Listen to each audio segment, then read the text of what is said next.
आपके बीच में आज दोबारा पहुंचकर बहुत खुशी मुझे महसूस हो रही है। और जिस काम के बारे में अभी आपको बताया, मैंने बात की अधिकारियों से और मुझे सूचित किया गया है कि ये 25 करोड़ का जो वेंटेड कॉजवे है, और ये मैंने समझा और आपको बताना चाहता हूँ कि जो रास्ता है उसमें नीचे काफ़ी जगह दी जाएगी ताकि पानी निकल सके, और ऊपर हम कोशिश करेंगे कि जो रपट बनेगा वो थोड़ा ऊंचा बने ताकि पानी इलाके के क्षेत्र में, खेतों में और कुओं में जो हमारा पानी भरता है उसमें लंबे समय तक हमको मदद मिलेगी। और ये 25 करोड़ का काम शुरुआत होगी और अगले साल जून से पहले मतलब 11 महीने के 10 महीने के अंदर अंदर ये पूरा काम हो जाएगा। इससे आने जाने में सुविधा मिलेगी।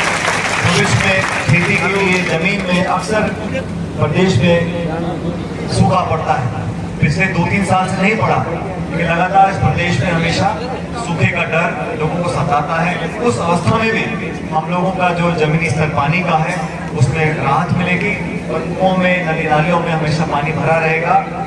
और सबसे बड़ी बात है कि जो हमारी लगभग 2 दर्जन गाँव है उसका फायदा इन गाँव को मिलेगा। आने जाने का जो लंबे समय से दिक्कत लोगों को महसूस होती थी, और जैसा सकुठा ने बताया कि ये जो सड़क है खेड़ा से छानवा सूर्य तक, ये 1 करोड़ की थी, इसका काम पूरा हो गया है 2 किलोमीटर का। दूसरा काम था लामा बरवा से चूली तक, ये 3.5 किलोमीटर की थी, ये 2 करोड़ का काम था, वो पूरा हो गया। और इस 25 करोड़ का काम अगले जून से पहले पूरा हो जाएगा, निर्माण का काम। और आप सब लोग भी इस काम में रुचि लें।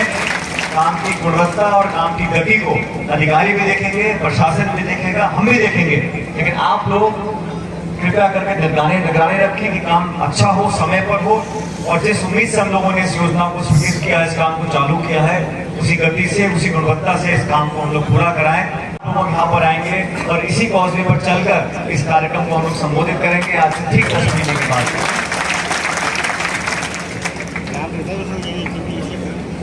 ये बहुत महत्वपूर्ण हमारी पंचायत है और यहाँ के लोगों ने हमेशा हमको ताकत दी है। मैं यहाँ विधायक नहीं था, उससे पहले भी यहाँ के तमाम लोगों ने, गांव के, ग्रामीण क्षेत्र के लोगों ने बहुत संबल दिया, बहुत ताकत दी और पार्टी को बहुत मजबूती दी। जब हम विपक्ष में थे, राजस्थान की सरकार में, यहाँ बीजेपी का शासन था, तब भी जब हम लोगों ने आपसे मदद मांगी, समर्थन मांगा, 36 कौम के लोगों ने बढ़ चढ़कर मुझे ताकत दी। मैं प्रदेश का अध्यक्ष था, उस समय आप लोगों ने पूरी हिम्मत के साथ हमारे संगठन को, हमारे लोगों को अपने मदद करने का काम किया। यहाँ पर ये निर्मित होने वाले उप स्वास्थ्य केंद्र के लिए 40 लाख रुपए का काम यहाँ पर आज चालू होगा और 3 हैं, 40 और ये 25 लाख कंप्लीट होगा। ये काम आपके बीच चल ही रहा है, इसको भी जल्दी खत्म कराएंगे। स्वास्थ्य केंद्र हो, शिक्षा के लिए कमरों की जरूरत हो, सड़कों का हो, नाली का हो, पानी का हो, सभी कामों को हम लोग समय रहते कराने का पूरा प्रयत्न कर रहे हैं। और साथियों, मैं आपको बताना चाहता हूं कि इस देश में जो गांव पंचायत है, वहां पर रहने वाले लोग हैं, हमारे बच्चे पोते हैं।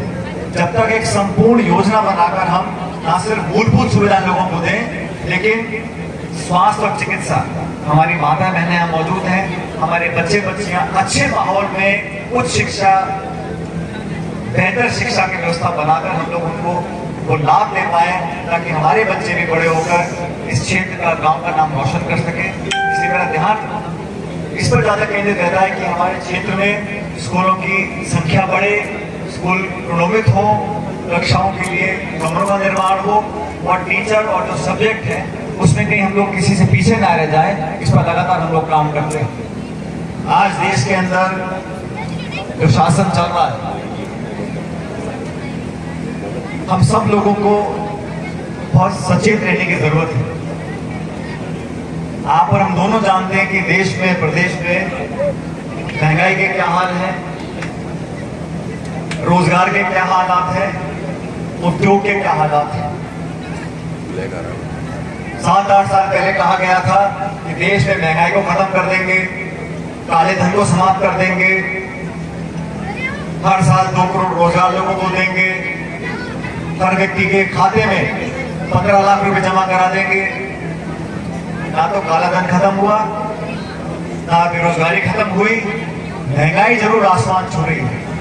आज गैस का सिलेंडर 1100 रुपए का बिक रहा है, पेट्रोल डीजल के दाम आसमान छू रहे हैं, और निवेश हो, उद्योग लगे, लोगों को रोजगार मिले, इस तरफ ध्यान केंद्र सरकार का तो बिल्कुल है नहीं। जिस तरह की राजनीति की जा रही है, लोगों को, मध्यम वर्गों को और खासकर किसान लोगों को, जो लोग इस देश का पेट पालते हैं, उन किसान परिवारों को आज जो मदद, सहायता, सहयोग मिलनी चाहिए, उसके विपरीत काम हो रहा है। हम सब जानते हैं कि किसानों के खिलाफ जो कथित रूप से 3 कानून बनाए गए थे, उनका क्या हल रहा। एक लंबे अरसे तक आंदोलन चला, वो 3 काले कानून केंद्र सरकार ने बनाए थे, और तब सरकार में बैठे लोगों ने कहा कि ये कानून किसानों की भलाई के लिए बनाए हैं, गांव-गांव जाकर प्रचार करो ये कानून क्यों बने। हमने कहा था मंडियां बंद हो जाएंगी, एमएसपी पर खरीद नहीं होगी, और केंद्र सरकार ने पाबंद किया हुआ राज्य सरकारों को कि फसल पर कोई राज्य सरकार बोनस नहीं दे सकती, समर्थन मूल्य पर खरीद नहीं हो रही। मंडियों के बजाय लोग जो बिचौलिए हैं वो मुनाफा कमा रहे हैं। सिंचाई के साधन बढ़ाने की तरफ कोई सरकार ने काम नहीं किया। ऐसी व्यवस्था को चुनौती देने का काम सिर्फ एक दल, एक पार्टी का नहीं है। हम सबको सोचना पड़ेगा कि इतना बड़ा है देश, इतनी उम्मीदें लोगों को, इतनी प्रतिभाएं हमारे अंदर है, तो आगे बढ़ने के लिए हम लोगों को जो ग्रामीण क्षेत्र की व्यवस्था को मजबूत करने की तरफ बढ़ना चाहिए था, बजाय उसके कभी नोटबंदी लग रही है, कभी जीएसटी लगाई जा रही है गलत तरीके से, और अभी हाल के दिनों में जो सेना की भर्ती को लेकर जो नया कानून बना है, मैं इसको गलत मानता हूं। देश की सेवा करना गांव के बच्चों का एक सपना हुआ करता है, ये बात नौकरी नहीं है। अब पहली बार ऐसा होगा कि सेना में भर्ती होंगे और 4 साल बाद छुट्टी, उसको पेंशन नहीं मिलेगी। भविष्य में क्या होगा, 22-23 साल का लड़का 4 साल की नौकरी के बाद, ऐसे अधिकांश लोगों को फौज से बाहर कर दिया जाएगा। पहले फौज की नौकरी होती थी 18-20 साल की, पूरी पेंशन मिलती थी। जो व्यक्ति सरहद पर लड़ रहा है, दुश्मनों की गोली खाने के लिए तैयार है, राजस्थान से हजारों हजार परिवार ऐसे हैं जहां के बच्चों ने अपनी शहादत दी है, वो सिर्फ तनख्वाह के लिए मरते हैं क्या? वो इस मिट्टी के लिए मरते हैं, भारत माता के लिए शहीद होते हैं। एक जज्बा होता है फौज में काम करने का, लेकिन उसको भी इस व्यवस्था में ढाल दिया कि लोगों को वंचित रखा जा रहा है। अगर मैं सरहद पर लड़ रहा है कोई नौजवान, उसको चिंता सता रही है कि मेरे घर वालों को कौन देखेगा, कल कोई बीमार पड़ेगा उसका पैसा कौन देगा, पेंशन कहां से मिलेगी, बच्चे कहां पढ़ेंगे। अगर उसको ये चिंता सता रही है तो वो उस जज्बे से सरहद पर दुश्मन की गोली का सामना नहीं कर सकता। और फौज में जो काम करते हैं हमारे साथी, वो एक दूसरे के लिए मरने को तैयार रहते हैं। तभी तो भारत की सेना दुनिया में नंबर 1 फौज है, नंबर 1 सेना है। लेकिन जब सबको पता है कि जो अगला मेरा साथी खड़ा है वो सिर्फ 3 साल की नौकरी करेगा, चला जाएगा, तो कौन देगा दूसरे के लिए जान? वो जज्बात पैदा करने के लिए समर्पण करना पड़ता है। ये जो सोच है, मैं समझता हूँ फौज के लिए ठीक नहीं है, और फौज किसी दल की नहीं है, पार्टी की नहीं है, सरकार की नहीं है। भारत की फौज इस पूरे मुल्क की है, 130 करोड़ लोगों की है। मैं बातें आप लोगों को इसलिए बता रहा हूँ कि देश में हमेशा कोई ना कोई सरकार आती है, कोई ना कोई विपक्ष रहता है। हम लोग ने सरकार बहुत साल चलाई, हो सकता है कुछ कमियां भी हों, लेकिन इस प्रकार से खिलवाड़ कर लेना ये देश के लिए मैं समझता हूँ सही नहीं है। हमको सवाल पूछना चाहिए, लेकिन सवाल पूछो संसद के अंदर तो सांसदों को निलंबित कर दिया जाता है।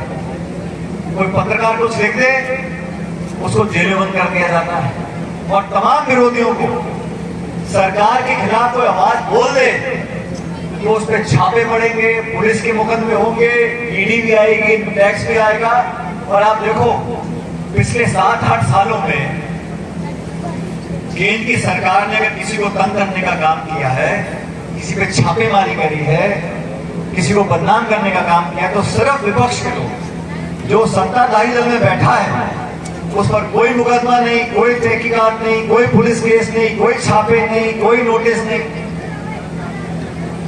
और अगर कोई सत्ता के पास चला जाए तो उस पर गंगा जल छिड़क देते हैं, बिल्कुल शुद्ध हो जाता है। इस प्रकार की मानसिकता से काम हो रहा है। हम सब जागरूक लोग हैं और लोकतंत्र हमारी सबसे बड़ी पूंजी है। इस व्यवस्था को जीवित रखने के लिए इस इतने बड़े देश के अंदर नाना प्रकार के धर्म, जाति, बिरादरी, समुदाय, भाषाएं, रहन सहन हम सब लोगों का अलग अलग है, लेकिन भारत मुल्क एक रहा और एक है और एक रहेगा। इसलिए जमहूरियत को, लोकतंत्र को, हमारे गणतंत्र को मजबूत बनाए रखना हम सबकी सामूहिक जिम्मेदारी है। राजनीतिक दृष्टिकोण से हमें जागरूक रहने की जरूरत है और आप लोगों को चयन करना पड़ेगा अपने और पराये में। और कौन हम लोगों को मीठी मीठी बातें बोलकर, बड़े बड़े सपने दिखाकर, लचीले भाषण देकर हमसे वोट ले जाते हैं और धरातल पर कौन हमारे लिए काम करता है। हमारे गांव खाड़ी में हमारा पीने का पानी हो, सिंचाई हो, चिकित्सा हो, स्वास्थ्य हो, सड़कें हो, स्कूल हो, कमरे हो, ये सब हमारे लिए कौन कर रहा है और कौन सिर्फ बातें बड़ी बड़ी कर हमारा वोट लेकर चला जाता है। क्योंकि समय एक सा नहीं रहता और किसी को ये सोचना नहीं चाहिए कि पूरे देश की जनता का वोट हमारी जेब में हमेशा के लिए पड़ा है। यहाँ के लोग बहुत समझदार हैं। मैं ये उम्मीद आपसे भी करता हूँ कि इस क्षेत्र में हम लोगों ने आपके बीच में जो काम किया आपके सामने है, लेकिन हमें आपस में एकजुटता बनाए रखनी है। प्रेम, मोहब्बत, प्यार, भाईचारे से आने वाले समय को तय करना है और आपके हर दुख सुख में हम लोग शामिल रहेंगे। और मुझे खुशी है कि आज आपके बीच हमने इस कार्यक्रम की शुरुआत यहाँ पर आज की है। जैसा मैंने कहा, आज से ठीक 10 महीने बाद जब ये काम पूरा हो जाएगा तो दोबारा आपके बीच में यहाँ पर आकर इस काम का उद्घाटन भी करेंगे। आप सब लोगों को मैं बहुत बहुत साधुवाद देता हूँ, धन्यवाद देता हूँ और परमपिता परमेश्वर से कामना करता हूँ, प्रभु से कामना करता हूँ कि आप लोग हमेशा परिवार से सुखी रहें, भले आगे बढ़े। बहुत बहुत धन्यवाद। जय हिंद, राम राम। दोस्तों, सीबीसी न्यूज आपके सहयोग से लगातार बढ़ता जा रहा है। स्वतंत्र पत्रकारिता का सहयोग करने के लिए आपका धन्यवाद। सबसे पहले तो जिन लोगों ने हमारे चैनल को सब्सक्राइब नहीं किया है तो पहले सब्सक्राइब करें, जिसका कोई शुल्क नहीं लगता और बड़ा आसान है। बस नीचे दिख रहे लाल सब्सक्राइब के बटन को दबाना है और पास में दिख रहे बेल आइकन को भी दबाना है ताकि आपको अपने सीबीसी न्यूज के हर अपडेट्स मिल सके। हमारे इंस्टाग्राम पेज और फेसबुक पेज को भी लाइक करें, फॉलो करें, वहां पर भी आपको मिलती है तरह तरह के अपडेट्स। हम पूरे राजस्थान से आपके लिए लाते हैं वो खास खबरें जो आपके लिए जरूरी है और वो भी पूरी बेबाकी के साथ। पत्रकारिता के इस मुश्किल दौर में आपकी आवाज जिम्मेदारों तक पहुंचाना ही हमारा लक्ष्य है और ये आपके सहयोग के बिना संभव नहीं है। हमारा सहयोग करें, स्वतंत्र पत्रकारिता में अपना योगदान दें और ज्वाइन बटन पर जाकर सदस्यता लें, चाहे सबसे छोटी सहायता के रूप में ही क्यों ना हो। जनता की बेबाक आवाज बने रहें, उसके लिए सहयोग आपको ही करना है। सब्सक्राइब करिए और ज्वाइन बटन पर क्लिक कर सदस्यता ग्रहण कीजिए।